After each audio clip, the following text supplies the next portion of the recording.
France did not collapse slowly. It didn't crumble over decades. It didn't rot from within over years. France broke in 6 days. May 10th to May 16th, 1940. 6 days where orders stopped matching reality. 6 days where front lines existed on maps but not on the ground. 6 days where an entire nation, a great power with the fourth largest army in the world, realized something irreversible had happened. This is not the story of how France lost a war. This is the story of the exact moment a system passed its breaking point. And once that line is crossed, there is no going back. This is France, 1940. And this is what collapse actually looks like. In early 1940, France believed it was prepared. Not hoped. Not assumed, believed. France had 5 million men under arms. The fourth largest military in the world. It had the Maginot Line, a fortress system that stretched across the German border. Billions of francs. Decades of planning. Impregnable fortifications. It had battle-tested generals. Veterans of the First World War. Men who had survived Verdun. Men who understood industrial warfare. France had defeated Germany before. It would defeat Germany again. But confidence built on the last war is the most dangerous kind of confidence. Because while France was preparing to fight 1918 again, Germany was preparing to fight 1940. The French military plan was called Plan D. It was methodical, logical, based on defensive doctrine and firepower superiority. When Germany attacked, French forces would advance into Belgium.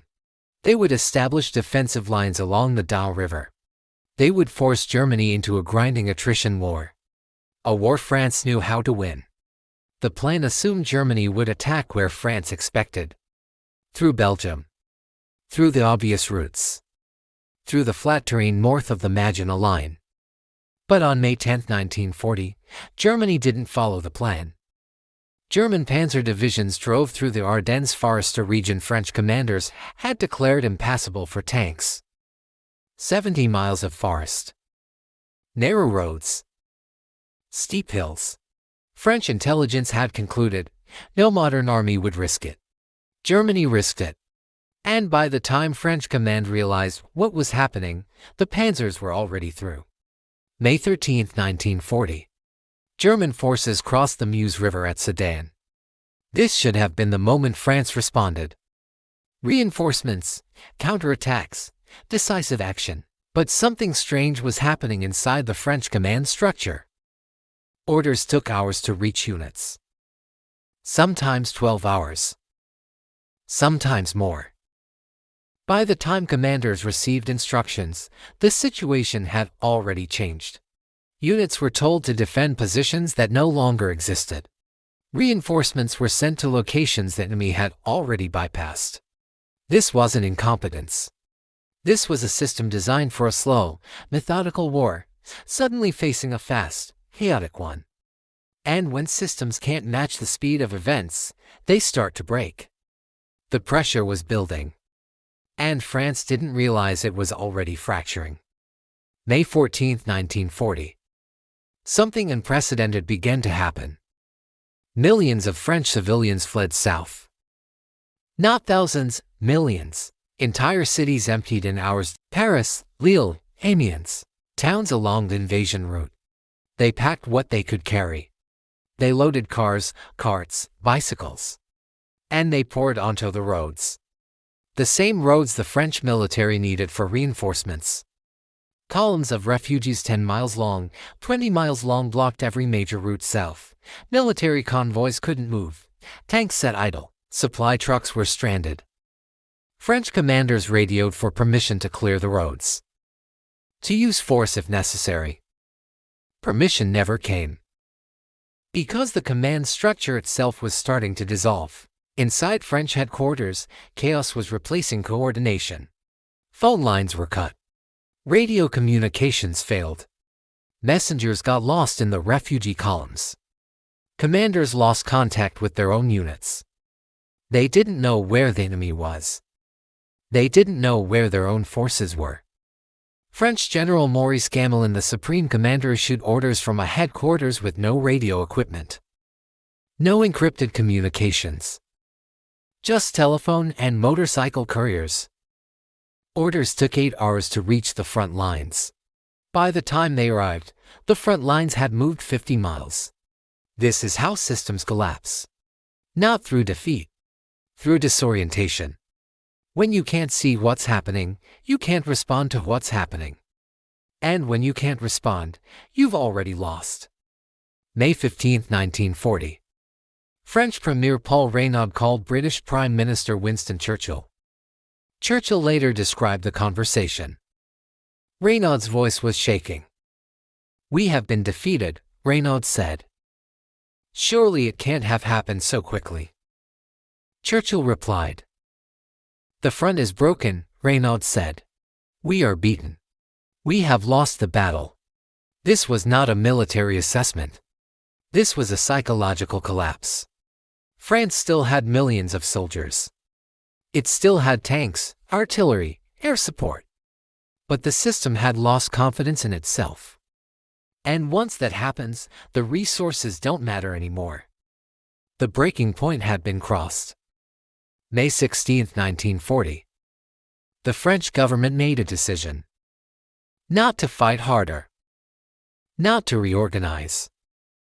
Not to regroup. But to flee. The government abandoned Paris. First to Tours.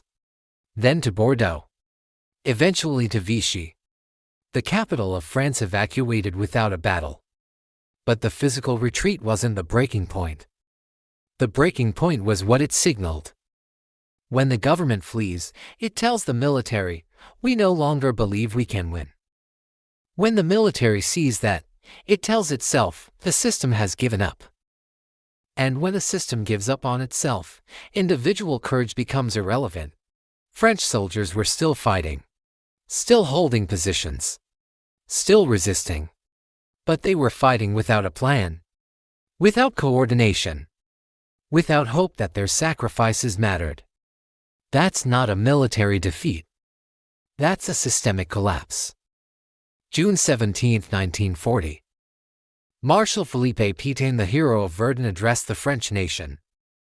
"It is with a heavy heart that I tell you today that we must cease fighting." France had not run out of soldiers. It had not run out of weapons. It had not fought Germany to a standstill and negotiated terms. France asked for an armistice because the system could no longer function. Commanders couldn't coordinate. Units couldn't communicate. The government couldn't govern. Once cohesion breaks, nothing else matters. You can have resources. You can have manpower. You can have the will to fight. But without coordination, it all becomes irrelevant. France had crossed the line. And there was no path back. In the weeks that followed, historians and commanders tried to understand what had happened. Some blamed the generals. Some blamed the tactics. Some blamed the politicians. But they were all looking for a single cause. A single mistake. A single moment where France lost. But that's not how systems collapse. Systems don't break at a single point. They break when too many small failures happen simultaneously. Communication delays plus refugee chaos plus rigid doctrine plus command paralysis plus psychological shock. No single one was fatal. All of them together cross the threshold. And once that threshold is crossed, the system can't recover. Even if you fix one problem, the others have already cascaded. France did not lose because it was weak. France lost because it was brittle. Strong on paper. Impressive in numbers. Confident in doctrine. But unable to adapt when reality deviated from the plan. The German army didn't destroy France. The German army disrupted France. And disruption is fatal to rigid systems. This is what collapse actually looks like. Not a sudden explosion. Not a dramatic final battle. But a cascade of small breakdowns that happen faster than the system can repair them. Communication breaks down. Coordination fails. confidence evaporates. And once those three things are gone, the system is gone. It doesn't matter how many resources remain. France still had millions of soldiers on June 17th. But France as a functioning military system had already ceased to exist days earlier. This was not the collapse of France. This was the moment France crossed its breaking point. And the most terrifying part of that moment. Nobody saw it happening until it had already happened. The system was breaking while everyone inside it still thought it could be saved. History is shaped less by collapses than by the invisible moments when systems quietly, irreversibly, break. This was France, 1940, and this is what the breaking point looks like.